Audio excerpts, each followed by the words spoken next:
ఉందా, మీకు హోప్ ఉందా? వైఎస్ఆర్ కాంగ్రెస్ పార్టీ మళ్ళీ రివైవ్ అవుతుంది, సర్వైవ్ అవుతుంది, బౌన్స్ బ్యాక్ అవుతుంది? రివైవ్ అనే మాట నేను ఒప్పుకోనండి. మేము ఎప్పుడు కూడా ప్రజల్లో ఉంటాము. మాకు 40% ఓటు శాతం ఉంది. రివైవ్ అనేది మా పార్టీ ఎప్పుడు కూడా నిరంతరం ప్రజల్లో ఉంటుంది. కానీ ఖచ్చితంగా 100% మేము అధికారంలోకి అయితే వస్తాం. 2029లో ఎట్టి పరిస్థితుల్లోనూ ప్రజలు ఆల్రెడీ కోరుకుంటున్నారు. జగన్మోహన్ రెడ్డి గారు రావాలని కోరుకున్నారు. వైఎన్ఆర్ గారు మిమ్మల్ని ఒక ప్రశ్న అడుగుతారు. మీరు నిన్న అడిగారు కదా, ఆనెస్ట్ గా చెప్పండి. మనకు ఏదైనా మీరు మీ ఉన్న ఫీడ్బ్యాకే, జగన్మోహన్ రెడ్డి గారు చేయగలిగిందంతా చేశారు, ఆయన చెప్పగలిగిందంతా చేశారు, చెయ్యకుండా ఆపలేదు అన్న భావన అయితే ప్రజల్లో ఉంది. అవునా కాదండి? మిమ్మల్ని అడుగుతున్నారు. ఎక్కడ కూడా నెగిటివ్ అయితే మా జగన్మోహన్ రెడ్డి గారికి లేదు. వారు చేయాలనుకున్నది అన్ని కూడా చేశారు. మేబీ చెప్పుకోవడంలో ఫెయిల్ అయ్యాము, ఎగ్జిక్యూషన్ లో మేము చేసింది కూడా ఏవో చేయలేదు అన్నట్టు మమ అన్నట్టు చెప్పుకొని అవతల వారి గొంతు పెద్దగా ఉండి వాటిని రియాక్ట్ అవడంలో వారి దారిలో మేము వెళ్ళడం వల్ల కూడా కొంచెం మైనస్ అయ్యింది. అండ్ సో మెనీ అబద్ధాలు చెప్పారు. అవన్నీ అబద్ధాలని ఇప్పుడు తెలిపోతున్నాయండి. వైజాగ్ లో డ్రగ్స్ అన్నది అబద్ధం, 5,000 కోట్లు పెయింటింగ్స్ కన్నది అబద్ధం.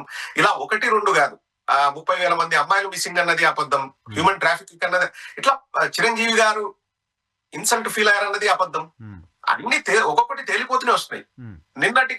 నిన్న జగన్మోహన్ రెడ్డి గారు పరకమనే విషయం కూడా చెప్పారండి. మొత్తం క్లియర్ గా చెప్పారు. సో ప్రతి ఒక్కటి కూడా అండి, వాళ్ళు ఏవైతే ఆరోపణలు చేశారో, ల్యాండ్ టైటిలింగ్ యాక్ట్ అన్నారు, ఏమైందంటే తర్వాత దాన్ని ఊసేలేదు. ఇప్పుడు మళ్ళీ కేంద్రం చెప్తే వీళ్ళు ఇంప్లిమెంట్ చేస్తారు.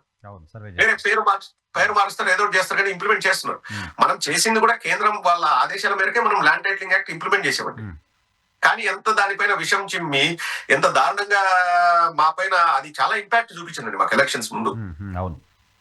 నెల ముందు తెలుగుదేశం వాళ్ళకి నెల ముందు ఎవరు అభ్యర్థులు అనేది ఫైనలైజ్ చేసుకోవడానికి వాళ్ళకి టైం పట్టిందండి. అటువంటి వాళ్ళు 60,000-70,000 మెజార్టీతో గెలిచారు అంటే నమ్మశక్యం కాని విషయం అండి. నేను అంటే రాజకీయాలు ఒక 7-8 ఎలక్షన్స్ చూసినానండి, నేను బాగా అబ్జర్వ్ చేశాను.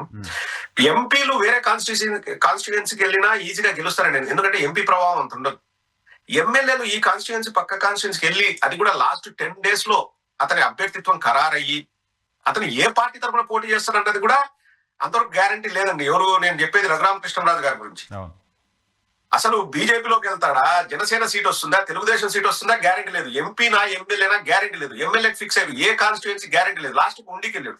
ఎంత 60,000-70,000తో మెజార్టీతో, ఎట్లా ఇంపాసిబుల్. ఎంతమంది కార్యకర్తలు నువ్వు కలిసావు, ఎంతమందితో ఇంటరాక్ట్ అయ్యావు, ఎంతమందితో మాట్లాడావు. పార్టీ యంత్రాంగం ఉంటుంది కదా, వాళ్ళ పార్టీ యంత్రాంగం మీద ఉంటుంది.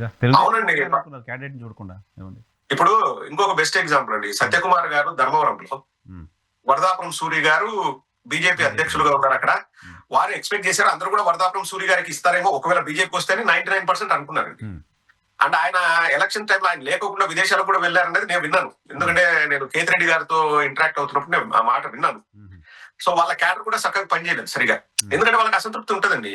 ఇప్పుడు ఎవడో వచ్చేసి మా నాయకుడు కాకుండా అతనికి ఇస్తే మేము ఎందుకు ఓటేయాలనే భావన కూడా ఉంటుంది. ఓకే, ఆపోజిట్ వాళ్ళకి ఓటు వేయకపోవచ్చేమో, కానీ ఓటు వేయకుండా ఇంట్లో కూర్చున్న వాళ్ళు కూడా ఉంటారు. అలాంటి సందర్భంలో కూడా సత్యకుమార్ గారు కూడా గెలిచారు అంటే that's where the doubts will pop up అండి. అక్కడ అనుమానాలు, ఆ డౌట్ల గురించి పోవడం కంటే మళ్ళీ కొత్తగా గెలవడం గురించి, దానికి జనాలను దగ్గరికి వెళ్ళడం గురించి, వాళ్ళని కన్విన్స్ చేయడం గురించి ఎక్కువ వైసీపీ దృష్టి పెట్టాల్సేమో. రెగ్యులర్ గా పొలిటికల్ ఇష్యూస్ పై మాట్లాడుతూ ఉందాం ప్రదీప్ గారు. Thank you.